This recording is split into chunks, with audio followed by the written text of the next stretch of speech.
अस्सलाम वालेकुम लिसनर्स, शुरू करते हैं आज की स्टोरीज़ अल्लाह का बाबरकत नाम लेकर, जो इंतहा यारी रुतबा और बहुत जलीलुल कदर है। आई होप आप सब लोग बिल्कुल ठीक होंगे और शुरू करते हैं आज के खौफनाक वाक़यात। आज मैं आपके साथ एक स्टोरी शेयर कर रही हूँ। इंडिया से मेरे एक लिसनर है अमन, उन्होंने ये स्टोरी शेयर की है। अमन कहते हैं कि मैंने आपकी जो स्टोरी सुनी जिसमें आपने कहा कि जिन्नात के अंगूठे नहीं होते, तो ये बिल्कुल हकीकत है। मैंने जिन्नात का एक्सपीरियंस अपनी ज़िंदगी में ख़ुद किया है। जिन्नात बिल्कुल ऐसे ही होते हैं जैसे समुद्रों के किनारे पर आप अक्सर एक वो जानवर होता है जिसको सी लॉयन बोला जाता है, उनके जिस्म बिल्कुल किसी लोथड़े की तरह होते हैं। मेरा एक्सपीरियंस ज़िंदगी में इस तरह हुआ कि मैं एक दफ़ा काफ़ी अंधेरी रात थी और मैं रात के टाइम वॉक के लिए गया। मैंने जैसे ही खाना खाया रात का और मैं वॉक के लिए चला गया, कानों में मैंने हैंड फ्री लगाई हुई थी और गाने सुन रहा था। अचानक से मुझे ये महसूस हुआ कि जैसे बिल्कुल मेरे हाथ के साथ से कोई गीली चीज़, लेकिन वो गीली चीज़ एक गोश्त का लोथड़ा है जैसे। और अब वो जैसे ही मेरे हाथ के साथ से गुज़र के गया तो मैंने उसको एक कीड़ा, एक इंसेक्ट समझकर इस चीज़ को इग्नोर करने की कोशिश की। गर्मियों का मौसम था, शदीद काली रात थी, बिल्कुल चाँद नहीं निकला हुआ था। तो मैंने उसको कीड़ा समझकर अपने मोबाइल की टॉर्च ऑन की और अपने हाथ को देखा तो मेरा हाथ बाकायदा गीला हुआ था और अजीब सी गंदी स्मेल आ रही थी मेरे हाथ से। कहते हैं कि मैंने हाथ को साफ़ कर लिया और वापस घर की तरफ चला कि मैं घर जाता हूँ और अपने हाथों को साफ़ कर लेता हूँ, क्योंकि मुझे नफ़रत सी आ रही थी स्मेल की वजह से। मैं जैसे ही वापस की तरफ से उधर से ही पलटा, उधर ढेर सारे उस रोड के ऊपर दरख्त हैं हम लोगों के। तो अब की बार मुझे महसूस हुआ कि एक बहुत बड़ा गोश्त का लोथड़ा, सेम इसी तरह जैसे समुद्रों के किनारे पर वो जो सी लॉयन लेटे होते हैं जिनके अंदर हड्डी बिल्कुल नहीं होती, मांस ही होता है, ऐसी एक भारी भरकम चीज़ जो मेरे वजूद के साथ लग रही है और मुझे महसूस हो रहा है। और अब की बार वो चीज़ इतनी ज़ोर से मेरे वजूद के साथ लगी कि मैं नीचे गिर गया। जब मैं नीचे गिरा तो मेरी खौफ से बहुत बुरी हालत थी और मैं जल्दी से उठा, हैंड फ्री कानों से उतारी और मोबाइल मेरी पॉकेट में था। मैं बहुत तेज़ी से भागने लगा, इतनी तेज़ी से कि मुझे कुछ होश नहीं थी और मैं घर जाकर पहुंचा।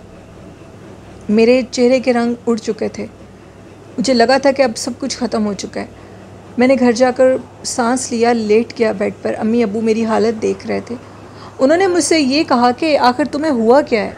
मैंने उनको बताया कि इस तरह मैं हैंड फ्री लगाई हुई थी और सुनसान रास्ते से गुज़र कर जा रहा था, क्योंकि उस रोड पर ट्रैफिक तो बिल्कुल ना होने के बराबर है।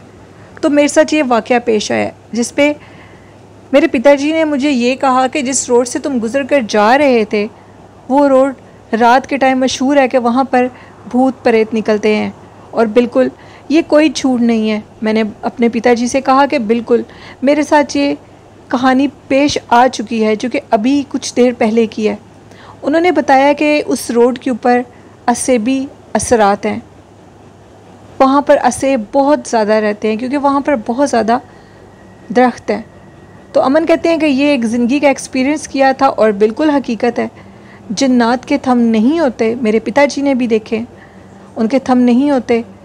मेरे पिताजी की गंदम की बहुत बड़ी दुकान है। वो गंदम का व्यवहार पता नहीं क्या वो बताते हैं, मुझे नहीं इस चीज़ का कुछ समझ आया उनकी लैंग्वेज का।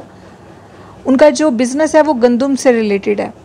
और वो कहते हैं कि उनके पास एक दफ़ा एक शख्स आया और वो भारी मिकदार में गंदम ख़रीदने के लिए आया। तो जैसे ही उसने पैसे निकाल कर दिए तो उसके दोनों थंब नहीं थे और वो शख्स हुलिये से इंतहाई पुरसरार था और वो मेरी दुकान से, पिताजी की दुकान से गंदम ख़रीद कर ले गया। कुछ दिन बाद वही शख्स साथ वाले की दुकान पर भी गया। जब वो पैसे गिनने लगा तो जब लोगों की नज़र उसके थंब पर पड़ती थी तो लोगों को पता लग जाता था कि ये जिन्नात हैं। अमन कहते हैं कि इस तरह मेरे बाबा ने, यानी मेरे पिताजी ने, उनसे जो साथ वाले शॉप वाले हैं उनसे भी पूछा। एक दो शॉप्स पर वो और गया था, उनमें एक शख्स ने ये कहा कि ये जिन है और बहुत भारी मिकदार में गंदम ख़रीद कर गया। अक्सर वो हर 2 साल के बाद आते हैं और हमारी शॉप से गंदम ख़रीद कर लेकर जाते हैं। ये एक स्टोरी थी अमन की। बहुत शुक्रिया अमन, बढ़ते हैं आज की दूसरी कहानी की तरफ, ये कहानी जो मैं आपके साथ शेयर कर रही अमार बेग ने शेयर की है। अमार कहते हैं कि मैं लाहौर का रहने वाला हूँ और अंदरूनी लाहौर के अंदर एक, मैं उस जगह का नेम मेंशन नहीं करूँगा, हम लोगों के इलाके के अंदर एक बहुत पुराना कदीम तंदूर है जिसको हम बचपन से देखते आ रहे हैं। खैर अब तो उधर तंदूर नहीं है, वही तंदूर जिधर रोटियां लगाई जाती हैं। वो कहते हैं कि वहाँ पर जो औरत रोटियां लगाती थी, साथ ही उसके खामिन ने एक चाय की भी छोटी सी दुकान बना ली जहाँ पर वो चाय बनाकर लोगों को देता था। उनका बहुत अच्छा गुजर बसर हो रहा था। अचानक से न जाने क्या हुआ, दोनों मियाँ बीवी रात को सोए और सुबह मुर्दा हालत में पाए गए। करीब ही उनका घर था। उसके बाद तंदूर चलाने वाला कोई नहीं था। बदकिस्मती से उनके यहाँ औलाद भी नहीं थी और आगे पीछे कोई जानने वाला तो आज तक हमने देखा नहीं था। बरसों से उनको इसी घर में देख रहे थे। उनके घर को बंद कर दिया गया जो कि एक कमरे पर मुश्तमिल था। उस घर को किसी ने क्या इस्तेमाल करना था। कुछ लोगों ने कहा कि इस जगह को मदरसा बना देते हैं, क्योंकि हम लोगों के मोहल्ले वाले बहुत अच्छे थे। हम लोगों ने वहाँ पर खोलकर मदरसे की जगह बना दी और बच्चे वहाँ पर आते, कारी साहब आते और कुरान पाक पढ़ा दिया करते। लेकिन कुछ अरसे से ये काम शुरू हो गया है, जो तंदूर है, तंदूर से रात के टाइम बाकायदा तौर पर रोटियां लगाने की आवाज़ आती है। जैसे पूरा प्रोसेस होता है रोटियां लगाने का, जैसे रोटी बनाने से पहले वो जो तंदूर वाली होती हैं वो रोटी के अंदर वो जैसे ज़ोर से हाथ लगाकर वो रोटी बनाती हैं, तो वो आवाज़ शुरू हो गई और चाय की बहुत ज़्यादा खुशबू। और होता ये काम रात के टाइम था। जिस दीवार के साथ उनका तंदूर और वो चाय की छोटी सी उन्होंने वो जगह बनाई थी सेटअप, वो एक खाली प्लॉट की 4 दीवारी के साथ उन्होंने वो काम किया था, जो कि अरसे दराज से वो प्लॉट भी किसी के इस्तेमाल में नहीं था। अब सारे मोहल्ले वालों ने एक ही बात कही कि रात के टाइम आखिर रोटियां कौन लगाता है।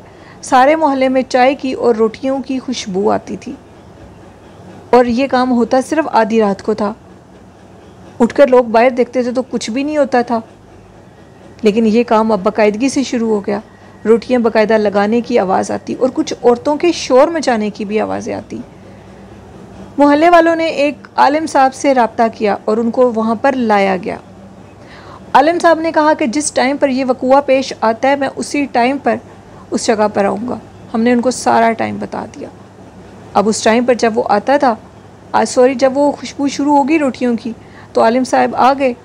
उन्होंने क्या देखा, उनके मुताबिक उस जगह पर कुछ जिन्नात और जिन्नियाँ जो कि वहाँ पर आकर रोटियाँ लगाते हैं खाली प्लॉट से निकलकर। उनको ये जगह जब खाली मिली शरारत के तौर पर या अपने खाने के लिए, जो भी था, वो इधर आकर रोटियाँ लगाते हैं। मोहल्ले वालों ने कहा कि ठीक है वो रोटियाँ लगाते हैं, लेकिन ये काम हमारे लिए बेहतर नहीं है, क्योंकि हमारे बच्चे भी रात को घर से बाहर, मतलब जो यंग बच्चे होते हैं वो स्कूल से ट्यूशन से पढ़ कर आ रहे होते हैं, रात के टाइम ट्यूशन से आ रहे होते हैं, दोपहर के टाइम स्कूल से आ रहे होते हैं, तो ये मखलूक तो हमें नुकसान दे देगी। आप इससे हमारा पीछा छुड़वाएं। इसी तरह वो कहते हैं कि एक बच्चा था जो कि अपने ट्यूशन से वापस आ रहा था उसी तंदूर के रास्ते से, तो वो क्या देखता है कि ढेर सारी औरतें बैठी हुई हैं तंदूर पे रोटियां लगवा रही हैं। टाइम 8 से 9 बजे का था और उनमें से एक औरत ने उस बच्चे को आवाज़ लगाई कि मेरी बात सुनो। बच्चा काफ़ी होशियार चालाक बच्चा था, जिस पर उसने ये सोचा कि ये तंदूर तो बहुत अरसा पहले का बंद हो चुका है, यानी हम बचपन से सुनते आ रहे हैं कि इस पर तो कुछ भी नहीं है, इधर तो वो जिनका था वो उनकी डेथ हो चुकी है, तो ये जो भी चीज़ है ये मुझे अब तंग करने की कोशिश कर रहे हैं। बच्चे ने अल्लाह अकबर कहा और जल्दी से उधर से निकल गया। गाँव के मुख्तलिफ लोगों ने उस इलाके के मुख्तलिफ लोगों ने उस जगह पर ये काम देखा कि एक मर्द है वो खड़े होकर चाय बना रहा है और कुछ औरतें तंदूर से रोटियां लगवाकर उसी खाली प्लॉट की दीवार के अंदर जाकर वो लोग गायब हो जाते हैं। अब वो जो आलिम साहब आए थे उन्होंने सारा चेक किया। उन्होंने कहा कि आज रात इस मखलूक को हमें कैद करना होगा। ज़रूर इस चीज़ को कैद करने में परेशानी आएगी, लेकिन इनको कैद करना पड़ेगा। उन्होंने क्या काम किया, उनके हाथ में एक तस्बीह थी। उस तस्बीह को पढ़ते पढ़ते, जो कि उनके मुताबिक उनके पीर और मुर्शिद ने उनको दी थी, वो गए और तंदूर के ऊपर जाकर पढ़ाई शुरू कर दी। जैसे उन्होंने पढ़ाई शुरू की तो तंदूर के अंदर से एक औरत नमूदार हुई, जिसको उन्होंने बालों से पकड़ लिया और कहा कि बता तू कौन है। पहले तो उसने बहुत झूठ बोले और ये कहा कि मैं इधर ही रहती हूँ, कई ज़मानों से इधर रहती हूँ, उस तंदूर वाली को और उसके खामद को हमने ही मारा। जिस पर उन आलिम साहब ने कहा कि सच बताओ वरना तुम्हारी जान ले लूँगा। उन्होंने कहा कि हम उन जन्नात ने बताया कि हम इस खाली प्लॉट में रहते हैं और इस जगह को खाली पाकर लोगों को डराने के लिए हमने ये काम शुरू कर दिया, रोटियां लगानी और चाय बनाना। और उन्होंने ये बताया कि जन्नात बहुत शौक़ से तंदूर की रोटी और चाय पीते हैं, वो मीठा बहुत पसंद करते हैं। तो हमें फिर ये जगह अच्छी लगी और तंदूर की रोटियाँ भी अच्छी लगी, तो हमने इस काम को मुस्तकिल शुरू कर दिया। जिस पर उन आलिम साहब ने कहा कि मोहल्ले वाले तुमसे डर रहे हैं, वो इस चीज़ से आजिज़ आ चुके हैं, तुम्हें इस जगह की जान छोड़नी पड़ेगी। उस औरत ने कहा कि ठीक है, हम इस जगह को छोड़ देते हैं, लेकिन हम अपने स्कूल के अंदर हम उस खाली प्लॉट के अंदर ये काम ज़रूर करेंगे। अगर आपको आवाज़ आती है रोटियां लगाने की या खुशबू आती है तो हम इसमें कुछ नहीं कर सकते, लेकिन हम लोगों को तंग नहीं करेंगे। उसके बाद आज तक वो प्लॉट बिल्कुल खाली है और कहा जाता है कि उस प्लॉट के अंदर आज भी जन्नात रहते हैं और रात के टाइम वहाँ से तंदूर की रोटियों की खुशबू और चाय बनाने की खुशबू आती है। और मैंने भी इस चीज़ को फ़ील किया है, सब मोहल्ले वाले फ़ील करते हैं। वो जन्नात आज भी इधर आबाद है और उन्होंने ये बताया कि हम 7,000 साल से इधर रहते हैं। तुम लोग तो अब इधर आए हो, लेकिन हम लोग कई हज़ार सालों से इधर मुकीम हैं और अपनी जगह को छोड़कर बिल्कुल भी नहीं जाएंगे। उन आलिम साहब ने उनको उसी खाली प्लॉट की 4 दीवारी की हदूद में कैद कर दिया और वो आज भी उधर आबाद है। और वो रोटी लगाने की आवाज़ें, वो चाय बनाने की आवाज़ें, खुशबू आज भी उधर से आती है। ये एक स्टोरी थी जो मैंने आपके साथ अमार की शेयर की, उन्होंने लाहौर से शेयर की मेरे साथ। बहुत शुक्रिया अमार। तो ये थी आज की खौफनाक कहानियाँ। लिसनर्स, अपना फ़ीडबैक ज़रूर दीजिएगा और मेरे चैनल को ज़्यादा से ज़्यादा सब्सक्राइब करें, मुझे आपकी सपोर्ट की ज़रूरत है। और आखिर में ये कहना चाहूँगी कि अपने वालिदैन की खिदमत करें, अल्लाह और अल्लाह के रसूल सल्लल्लाहु अलैहि वसल्लम से मोहब्बत करें, नमाज दुरूद शरीफ को अपनी ज़िंदगी का हिस्सा बना लें और कुरान पाक को, तो कामयाबी हमारा ज़रूर कदम चूमेंगे। आई होप इस पर अमल करेंगी। अपनी होस्ट नीलम यासीन को इजाज़त दीजिए, दुआओं में याद रखिएगा। अल्लाह हाफ़िज़।